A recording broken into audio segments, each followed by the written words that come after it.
They are household names, film and television stars who've often made the headlines. On Monday, they'll be turning the tables on the tabloids, telling us in their own words how they suffered as a consequence of phone hacking and press intrusion. It's going to be very powerful television. What we've had so far is mostly lawyers reading out quite long statements, sometimes with their head down into the script. We're going to have people like the Dowlers just looking, answering questions in a very personal way. It's going to be very powerful.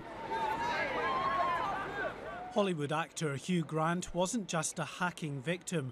His fierce criticism of the tabloids led, it's claimed, to threats against him and his former girlfriend, the mother of Grant's newborn child, who was also recently granted an emergency injunction preventing photographers from harassing her.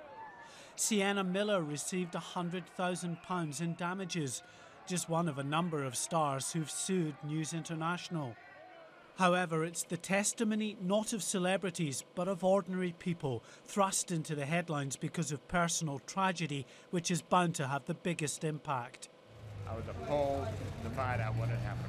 It was the revelation that one of his papers had hacked the phone of murdered schoolgirl Milly Dowler, which led Rupert Murdoch to close the News of the World and compensate the Dowler family to the tune of £2 million.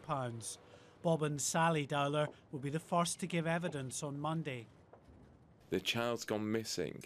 I mean, at that time, no one knew whether Milly was alive or had been killed.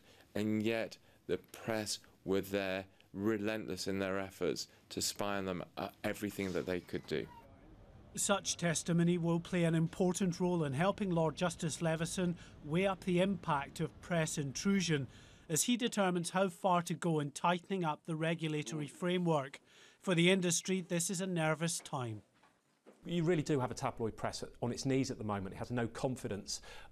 It's not being particularly revelatory. It's terrified of being put in the spotlight in the way that the News of the World was.